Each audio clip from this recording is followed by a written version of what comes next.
Welcome to the Getting Hungry podcast. Today we have a really special guest, Allison Pataki, New York Times bestselling author of 2 books on Hungary's favorite queen and empress, Sisi. Those books, The Accidental Empress and Sisi, Empress on Her Own, are novels based on the actual historical events that occurred in Sisi's life from her years as a young duchess living in Possenhofen Castle in Bavaria to her time as Empress of Austria-Hungary living in Vienna, Austria, and Gödöllő, Hungary, to her death in September of 1898 in Geneva, Switzerland, at the hands of an assassin, and many other events in between. Allison is also author of bestsellers The Queen's Fortune, The Traitors Wife, Where the Light Falls, as well as the nonfiction memoir Beauty in the Broken Places, and 2 children's books, Nellie Takes New York and Poppy Takes Paris. Allison's novels have been translated into more than 20 languages. A former news writer and producer, Allison has written for the New York Times, ABC News, the Huffington Post, USA Today, Fox News, and other outlets. She has appeared on the Today Show, Good Morning America, Fox and Friends, Good Day New York, Good Day Chicago, and MSNBC's Morning Joe. Allison is the daughter of the former governor of New York, George Pataki. She graduated cum laude from Yale University with a major in English and spent several years in journalism before switching to fiction writing. A member of the Historical Novel Society, Allison lives in New York with her husband and family. To learn more and connect with Allison, please visit www.allisonpataki.com, and her handle on Twitter is @AllisonPataki. Welcome, Allison. Thank you for joining us today on the Getting Hungry podcast. Jó napot kívánok. Jó napot. Thank you. Jó napot. And Köszönöm szépen. Thank you so much for having me. I'm so thrilled to be here.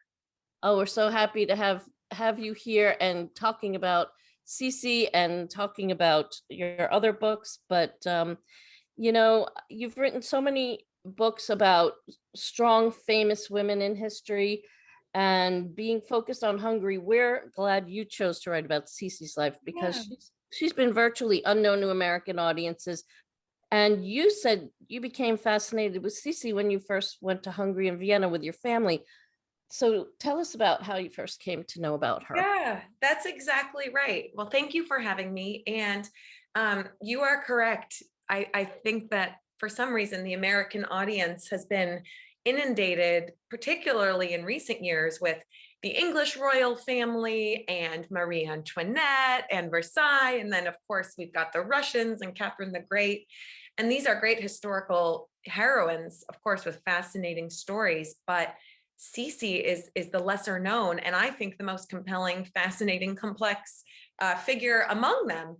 So years ago, it was almost 20 years at this point, my family went back to Hungary on a trip over Christmas, and we went back to the far eastern border, almost to Ukraine, where we saw the family farm and we met some distant family cousins.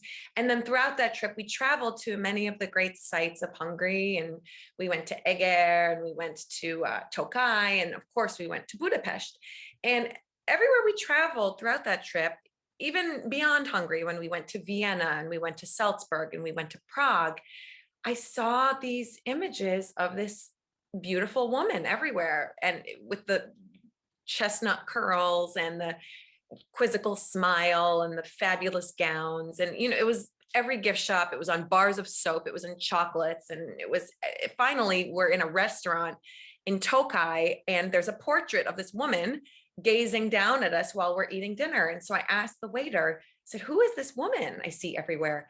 And he said, "Oh, that's our Sisi. That's our Empress Elizabeth, our last great empress." And it was just said with this love and this reverence. And it was clear to me that there was this cult of personality that still persisted around this female figure, to present day. And so I had to learn more about her. And I just left that trip knowing the basic facts that, she wasn't ever intended to be empress, that her sister was intended to be Franz Joseph's bride, and that she unwittingly stole the heart of the emperor, and that she was the last great leading lady who presided over this golden age of the Hapsburg court of the Austro-Hungarian Empire, the years and the reign that gave us the music of Franz Liszt and the music of Johann Strauss and the art of Gustav Klimt and the science of Sigmund Freud, and just that she was this great leading lady in this historical context that brings us all the way up to the firing shots of World War I. And I had the thought that you mentioned earlier, which is just, gosh, why don't I know more about her? And why don't audiences and readers know more about her? And I thought, I want to read a book about her. But there wasn't an English language book about her. And so as the years went by and as I became more and more obsessed with her, it became very clear to me that this was the story I really wanted to tell. And fortunately, I was able to write these 2 fictional books inspired by Empress Sisi's life. Yeah, I've read the first one and I'm in the middle of the second one. And it's really, it's a great idea for some kind of a program that that it sounds like you're working on that, but we'll talk about that in a little while. But yeah, she's had quite the life. You said that you researched Sisi and that her history was even juicier than any fiction you could have framed up. You said she was the most interesting and important empress you'll ever meet. Talk about that a little bit. You also compared her and said she was kind of like the Diana of her time. Yes. So what was her history and what? Yes. I think it's a really apt comparison to call her Princess Diana, because she was the people's princess. She was never expecting for herself this role of empress. And then when she becomes empress and she's thrust onto the world stage at the age of 15, and she enters this highly public royal family, the Hapsburg family, there's immediately this clash, right, with the royal family. And in that there's obvious comparisons to Princess Diana, but she always sort of maintains this romantic common touch. And Sisi's nickname was the Fairy Queen. And you know how we call Princess Diana was the people's princess or the Queen of Hearts. You could say the exact same thing about Sisi. And you know what? Everything from their first moments of meeting, Sisi and Emperor Franz Joseph, up until the final moments of her stunning and epic life, it just proves that history is so juicy, and the raw facts that the historical record hands down to you when it comes to the life and the times of Empress Sisi are just so outlandish and great and sweeping and hard to believe that you can't help but wonder, like, why don't we learn more about this in the history textbooks? Because this is fascinating stuff. This is not a case of history being boring. But I'll just start off with how she becomes empress. She travels to the Hapsburg court with her elder sister, Helene, who is the intended for the Emperor Franz Joseph. And Emperor Franz Joseph rules over an empire of tens of millions of subjects. His domain stretches from Russia in the east to Italy in the west, from Germany in the north down to the Balkans in the south. And he's this divine figure, almost this god among men. And he's in his early 20s. And so he's, the world's most eligible bachelor. And his advisor, from whom he takes his counsel most often, the advisor who put him on the throne when he was not supposed to be the emperor, is his mother. And so his mother picks this bride, this young Wittelsbach cousin of his, this German daughter of a duke, Helene. And Helene travels and she brings her kid sister, Sisi, as support. And Sisi is a tomboy and she's a free spirit and she's 15 and she's not expecting anything for herself on this trip. And the emperor gets one look at his intended, Helene, and then he gets one look at the kid sister, Sisi, and he falls in love with Sisi almost at first sight.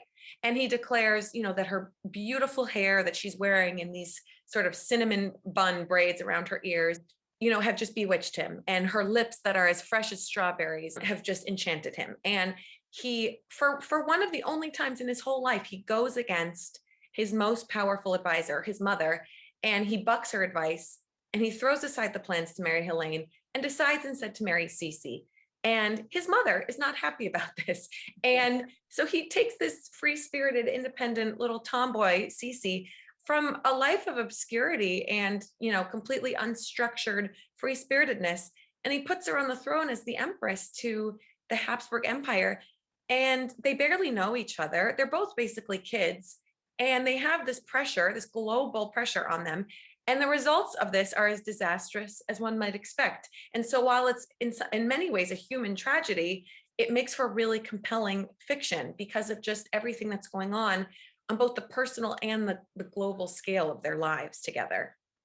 And I do agree. It was similar to Diana, coming in totally unprepared for becoming a queen. Although I think Sisi did a great job considering 15 years old. What kind of research did you do? Because you said that was the most enjoyable part of doing this story. You became immersed in that world. Yeah. Yeah. Because, traveling to Budapest and Gödöllőr are not hardships, right? And Vienna, it must be done for the job. But really that's where it started. That's where I became totally spellbound and bewitched with this story of Sisi was in traveling to her world, and that first initial visit to Budapest and Vienna, just visiting her palaces. And then once it became clear that this was the story I really wanted to write, I had to go back there to just soak up every detail and piece of historical context that you can, and just to show you how large the legacy of Sisi looms to this day. When you get to the Hofburg Palace, the Hapsburgs' imperial seat, their palace and from where they ruled in Vienna, you can take the Hofburg tour, or you can take the Sisi tour. And you can literally do like a Sisi based tour where you see live, or not live, but human scale recreations of some of her hairdos. You see her gowns, you see her private rooms, you see her exercise bars, you see her handwritten letters and notes and the recipes that she made for some of her cosmetics and her toiletries. And there's so much there with this woman, and it's so fascinating. And so I had to go and just soak all of that up, to see the Hapsburg dinner table as it would have been set for a dinner party, things like that, where when you get the visual lock on it, it just helps you recreate that world. And then it was my great good fortune to sort of retire and retreat back into my world of research and just have the copious historical texts and biographies that are available. Now, I don't speak German, I don't speak Hungarian other than a few words, and knowing how to yell at my dog, which my father taught me as a kid. But so fortunately, all of this has been distilled by scholars and then translated into English. And so just there's an initial push of research up front where you sort of are absorbing all of the facts and details and dates that you can. And then it sort of swirls and marinates in your mind for a little bit, and you begin to write the novel that's inspired by those facts and characters and dates and details. And then as you go back, there's always research that's ongoing, as you get to this moment. I don't know what Johann Strauss's latest hit would have been at this time, like what music would they have been listening to, or who was the ruler of Italy while they're discussing this moment in history and whatnot. So you're doing always one-offs. The research is ongoing, but really the big push is up front. And again, I felt like the more I dug in on the research, the more I realized I'd be crazy not to rely on the historical record as the bones of this story, because the history is just so good. And so then the writing of the fiction and the scenes and the dialogue and the character development, that's more like laying the flesh over top on the bones, which really come to you directly from the historical record. Did you get to Possenhofen? Oh, so Possenhofen was one of the few places I did not get to go. They were based in Munich, and then their country estate was Possenhofen. So I did get to Munich, but I didn't make it to Possenhofen, unfortunately. Have you been there? No, I was just researching that myself, because wouldn't it be great to have a Sisi tour when people start to, especially if you get to do a program, I think people are really interested in. Absolutely. And I love hearing from readers who are inspired in their travel to go to Vienna or Budapest or Gödöllőr or anywhere else in the world because of their reading of this books. And then they say, oh, I went and I did the tour in Budapest and my tour guide was so impressed. I knew so much. And it was because of reading these books. That's why I love historical fiction, because for those who might not be compelled to pick up a straight biography or a dry historical text, historical fiction reads in a lot of ways as more accessible and it's entertaining. But while you're being entertained, you're also learning the facts. That's why I, as a reader, love historical fiction. And that's why I love writing in this genre as well, because, blending the history with the experience of getting lost in the story and reading the novel, to me, there's nothing better, and it's transportive and it's inspiring. In that vein, then, what in your books about Sisi was based on fact and what was fiction? And did you, with the Diana thing in mind, did you use any of the experiences that you knew Diana had in developing the story or the character of Sisi? So the most outlandish and inspiring and beautiful and painful moments in these Sisi books are all taken directly from Sisi's history. And it truly, I did not have to make this stuff up. And in fact, if I had made it up, people would have thought it couldn't be true, but it actually was. And I know we have a readership and an audience here. Some have read, some have not yet read. So I don't want to give away too much, but all the crazy moments and some of the craziest quotes from some of these characters and things that Sisi was forced to undergo, that's all taken directly from the history of Sisi, not the history of Diana. Where I did have to veer into sort of the author's prerogative of artistic license, because I'm writing, fiction here, is in moments where the historical record sort of reaches an impasse as to what actually happened, and there's not a widespread consensus. One big example I'll give is the character of Count Julius Andrashi, the Hungarian hero Andrashi. Many think that he was the love of Sisi's life, and many in Hungary and in Austria called Sisi's fourth child the Hungarian child, which was, of course, an insinuation as to her Hungarian paternity, potentially. Hungarians will say, oh, of course she loved Hungary because she loved Andrashi, and she wanted to be in Hungary. And so Sisi really did have this love affair with Hungary in general. And as you see in both of these books, she gravitates more towards the Hungarian than the Austrian later on in her life. And she surrounds herself with Hungarian ladies in waiting, and she learns to speak Hungarian so that she can speak Hungarian in her private rooms.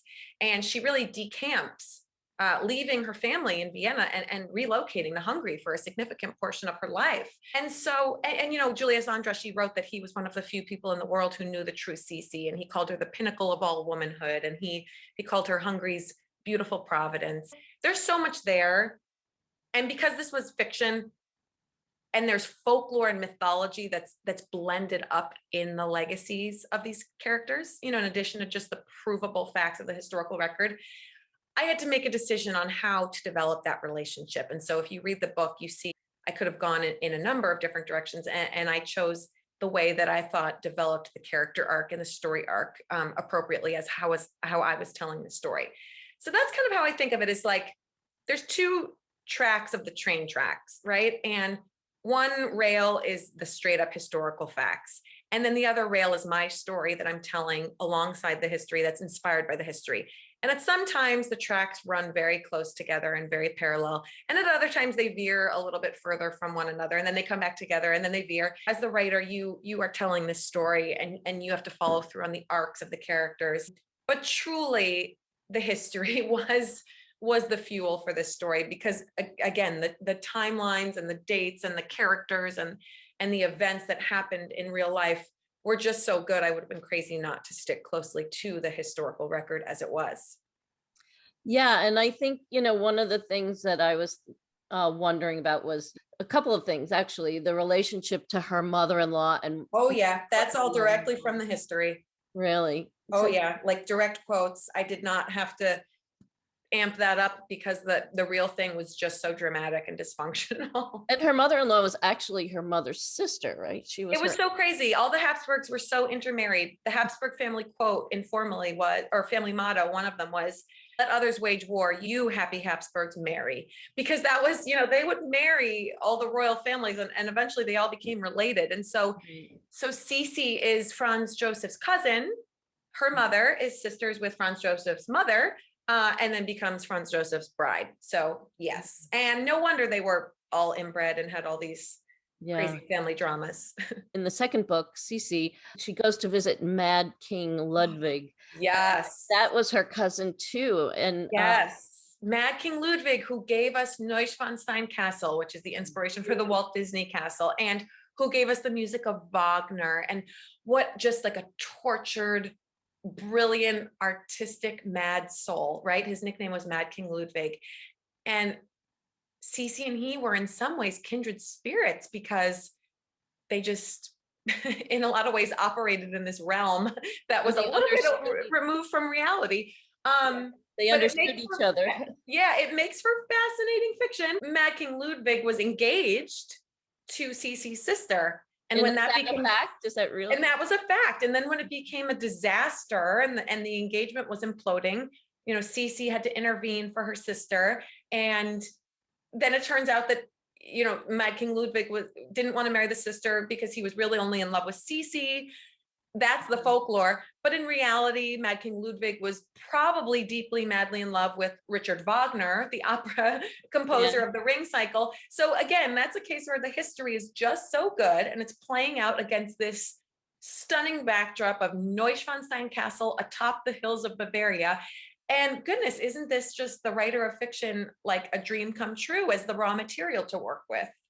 Yeah, I thought that was an interesting, unexpected. Unexpected. And Mad King Ludwig as a character was just so delicious and fun. And the danger was that he would just run away with any scene he was in, because everything he did in this book, Diane, that was so crazy, things he said and things about the castle and things he did, that was all from the history because it was Really? just so good. Yeah, I did not make it up. It seems like fiction. It seems like Exactly. Too good to be creation. true. Exactly. No, everything. He was wild. I understand there is a program coming up on Netflix Yes. that's a German production. Yes. Yes. But then you were not involved with that.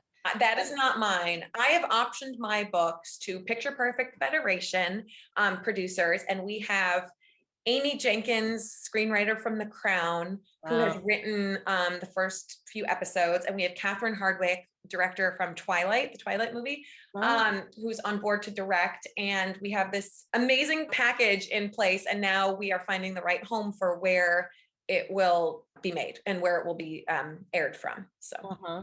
I hope So to have exciting news on that very soon. And I just think what an amazing role for a young woman with the character of Sisi, and then so many other great roles, you know, branching off as well. you're talking about doing that as a series or as a As a series, yes, because there's just so much good material in there. It goes all the way, you know, the Hapsburg, Sisi's life and her marriage and Franz Joseph's reign. It brings us right up to the firing shots of World War I. And, you know, we all learn in history that the Archduke Franz Ferdinand is assassinated in Sarajevo, and that triggers a series of declarations of war and alliances, and all these countries, you know, the powder keg of Europe, right. exploding into World War I.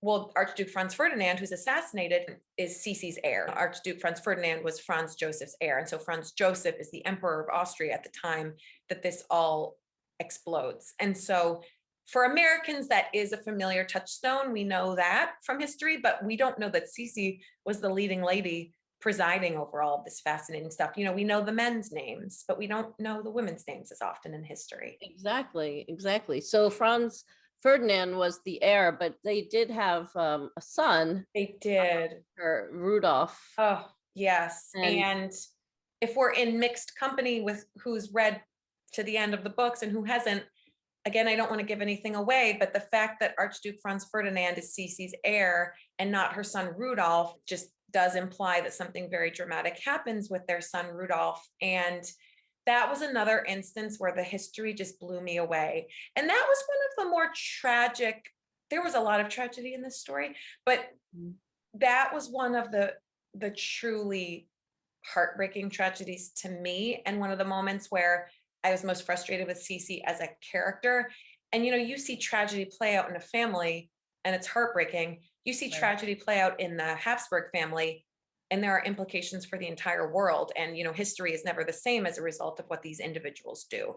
And Mhm. so I was really blown away researching the life of Rudolph and some of their family dynamics. And I just kept thinking, like, oh, if only this could have gone differently. You can't overstate the significance. We might not have had World War I had it been a more functional family relationship there. He did have a tough life, I think, Yeah. based on what I had read from what your books told. And it was a little hard, but you know, like she was often called cold and selfish and uncaring, Yeah. because she did leave and go to Hungary for Yeah. a while, but she did come back to Yeah. be with Rudolph. Yes, she did. And that was a moment of strength that I saw in her. But she was a really restless soul. And this is again, like where we can see a parallel to Diana. She was just really not happy being married into the royal family. And she did not want to be a pawn of their sort of blind adherence to duty. And, you know, one of the quotes that struck me was she said, I want always to be on the move. Every ship I see sailing away fills me with the greatest desire to be on it. She was a wanderer and she was a traveler. And so as a result, as you said, she was gone a lot. And that had implications for the family and for the court and for her children and for, you know, geopolitical relationships. Exactly. And even we see that in the second book as well, when she Yes. goes to England With and Queen Victoria. you know, it's funny because you were talking about seeing in the Hapsburg households the dinner table set out and that nobody could eat unless the emperor ate. But what I learned when I went there was people had to eat their meal before they came because Sisi, if she didn't eat or when she ate, they would start eating. When she stopped, Yeah. they had to And then stop. you just wouldn't eat. She didn't eat. Yeah, yeah, She had a right. tiny little waistline. Exactly. Oh my goodness, that was another thing. She was compulsive about her looks, and I am not trained to diagnose anyone. I'm not a doctor, but many doctors and psychologists, you know, subsequently think she struggled with eating disorders at times in her life. And when you go and you see her gowns that she wore that are, you know, her dimensions, and you look at her from the side, she disappears. Her waist was so unbelievably narrow. And she was really, really obsessed with her looks, her hair. She was washing her hair, forget it. There was the whole, you know, morning would take hours. Her hair was floor length. And when they would brush it out, if they ever found a gray, because she had this beautiful these chestnut locks, if they found a gray, they had to pluck it out and present it to her, you know, on a silver platter. And then she would get these elaborate hairdos, but her hair would be so thick and luscious and heavy that it would give her migraines. And so when she was off duty in her private rooms, she'd tie a string to her hair and suspend her hair from the ceiling so that she could get a reprieve from the weight of the hair and the crowns. And so, yeah, it was just fascinating. And so when she would go to England, it would be a little more casual. She would travel incognita. She would travel under an alias. And interestingly enough, her host family would often be the Spencers, who were Diana's family, you know, Diana's relatives. Right. I was wondering about that when you said. Yeah. And so she would travel and she'd just be the private guest of the Spencers, and she'd stay in their estate, and she'd ride horses. And she was obsessed with horseback riding. She was a wonderful horsewoman. And she would just have these sort of, almost for her, vacations and breaks. And then she got so annoyed because Queen Victoria found out she was in England and she was in, you know, she was in Queen Victoria's kingdom, and yet she was not, you know, visiting as a queen, and she was not paying her respects. And so then she'd kind of gripe and put on the official duties and go pay her respects to Queen Victoria. And the two of them just did not get along because they had such different ways of operating. Queen Victoria was much more dutiful and much more like Emperor Franz Joseph. And that was everything Sisi was coming to England to get away from. Really, she wanted to ride and be free. And she had this romantic affair with this dashing English sportsman, Bay Middleton. And so now, how real was that? Everyone will have to read to find out more about that. And I go into that in the author's note as well. But they certainly had some chemistry, the two of them, and they certainly had many years together in England that were some of the happiest years of Sisi's life. Yeah, I think she said that she liked that she could everybody could speak at once at the table, and it wasn't so rigid as it was in the Hapsburg. Exactly. That's how she'd grown up. She'd had a rather bohemian, laid back childhood and rather happy. And so the Hapsburg protocol, everything was dictated by protocol, was really, to her, she described it as unnatural and really just constricting, and it didn't suit her. So she you know, as we said earlier, she would get away as often as she could. And many saw that as Sisi shirking her duty, which was an accurate observation. And she sort of saw it as fighting for her own survival as an individual. Because in the Hapsburg court, the desires and the whims and the fancies of the individual didn't matter. It was about duty, and it was about subjugation of the self to serve the empire. And Franz Joseph's temperament and training and upbringing had prepared him for that. Sisi did not make such a smooth transition to accepting that as her way of life. Yet she did serve the empire in her own personality, was almost more effective, I think, in some cases, than the rule of, the protocol. Yeah. And in a lot of ways, it made her so much more beloved by the common person. And the commoners loved her, particularly in Hungary. And still to this day, they do, because they could relate to her. She had a human touch. And that's, again, where you see sort of a parallel to a Princess Diana type of figure. And of course, the Hungarians love their horse riding, Exactly. And she loved escaping to Gödöllő and Hungary to ride. Exactly. Yeah. So I wanted to talk about, you have your other books, which I'll show at the end of the podcast, The Traitors Wife, about Peggy Shippen and Benedict Arnold, and The Queen's Fortune. Is that about Napoleon's wife? The Queen's Fortune is about Napoleon's first fiance, yes, Desiree Clary, who was his true love before Josephine, and she went on to become his sworn enemy, and the Queen of Sweden, who was then part of the alliance that fought against him when his empire toppled. And then she went on to found a dynasty that outlasted his, and she just has this fascinating life.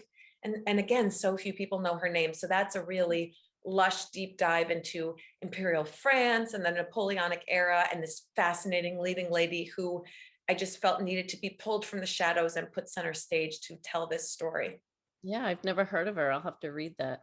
Didn't your brother write a book about something about Napoleon? Yes, he did. Yes, he did. He wrote Searchers in Winter, which is also set in the Napoleonic era. And then he and I co-wrote together Where the Light Falls, which is a historical fiction set in Paris during the French Revolution. Oh, okay. So now you have a book coming up, The Magnificent Lives of Marjorie Post. I do, coming in February of 2022, so right around the corner. And Marjorie Merriweather Post is the subject, and we're coming back to America for this. We are in the 20th century for this.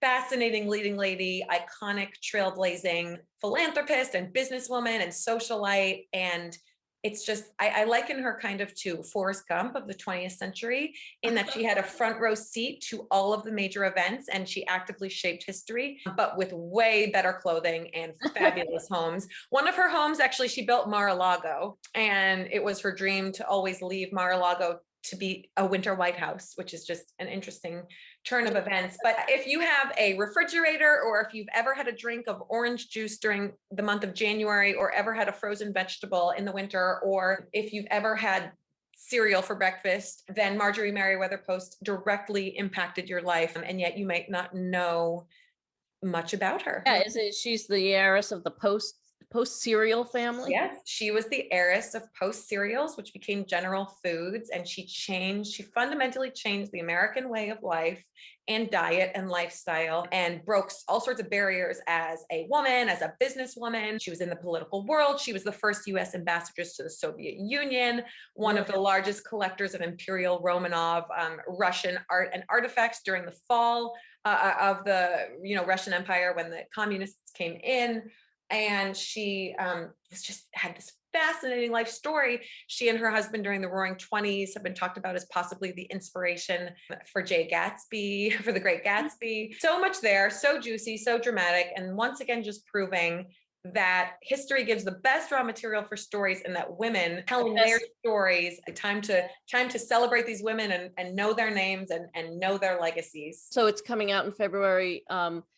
Just in time for March, Women's History Month. That's exactly right. That's exactly right. March is Women's History Month. March is Marjorie Merriweather Post's birthday month, and it comes out right around Valentine's Day. It's a great love story as well.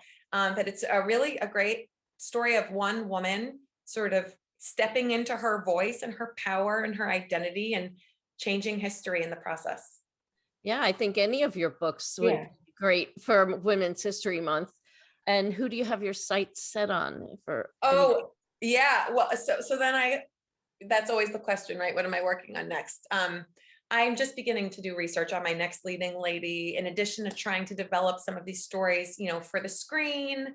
And I've written a couple children's books. I'm the mom to 3 amazing little girls who are 6 and under. So I'm always working on children's projects inspired by them too. So I'm keeping busy, and my main focus right now is just gearing up to launch The Magnificent Lives of Marjorie post this February.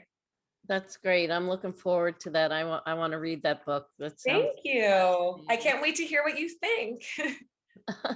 well, I'm sure all of your books sound fascinating, but I was really happy to read about Sisi, and I didn't know it was written by Allison Pataki. When I looked at the name, I'm like, yeah, I heard that was a Hungarian name, and I'm like, wait a minute, is she related to the governor? It is a Hungarian name. And yes, I am. He's my father, and he's a very proud Hungarian. He's a very proud father, and he is a large part of where I became such a history dork. Oh, that's great. Yeah, you're lucky to travel there when you were younger. Yeah. So, all right. Well, I want to thank you for taking the time. I know you're a busy mom and everything, and you're a busy writer. You're a busy woman overall, but thanks for taking the time to tell us about these 2 absorbing books on the life of Sisi. And if anybody hasn't read them, it's really worth a read to just see her life and why she was so beloved by the Hungarians. And I'm sure it's going to make an exciting program when you get your final, option done. I'm looking forward to watching it. Thank you so much, Diane. Köszönöm szépen. Köszönöm szépen. I love all these shows about strong women, and you're like one of the best fictional writers about what's happened in history with these strong women, and I really appreciate that. So I wish you all the best on that and any of your upcoming projects. I'll have my eyes open for what comes out next. Oh, thank you so much, Diane. And I love also that as a Hungarian American, I love that with the Sisi story, we get to celebrate a fascinating woman in Hungarian history and the legacies of the Hungarian people. Sisi just loved Hungary, and Hungary still loves Sisi to this day. My relatives who came over from Hungary, they came from a really small village, Oranasápati, and they left in the early 1900s, and they came through Ellis Island. And my dad recalls how his grandparents, they did not like the Hapsburgs because they were Hungarian. They were not Austrians, even though they had come from what at that time was Austria-Hungary, but they always loved Sisi, and they always loved Franz Joseph, because they were the emperor and empress who had taken Austria from the Austrian Empire to the Austro-Hungarian Empire. They had recognized the autonomy of the Hungarian people with the dual monarchy, and that really came from Sisi. Sisi was the advocate for the Hungarians, and so still to this day, the Hungarians love her and thank her for that. Yeah, I think my Hungarian family was from close by, because you said near Ukraine. Yeah. My great grandfather was born in Andrashi, which is east of Tokaj, closer to Ukraine, and his wife was where Slovakia is now. Kosice, I think it is. She was born in that area. Cool. So yeah, and they came in early 1900s to Ithaca, New York, but he had been in Franz Joseph's army working with the horses. So yeah, it was he was scooted out there. They were married, and they were secreted out of the country because he didn't want to go back to the army. It was kind of rough. Well, thank you again for your time. I really enjoyed talking to you, and I could talk to you for hours, but I appreciate your time with this, and I hope that we see the program coming on soon. Thank you so much for having me. Thank you, everyone. Take care. Bye-bye. Bye.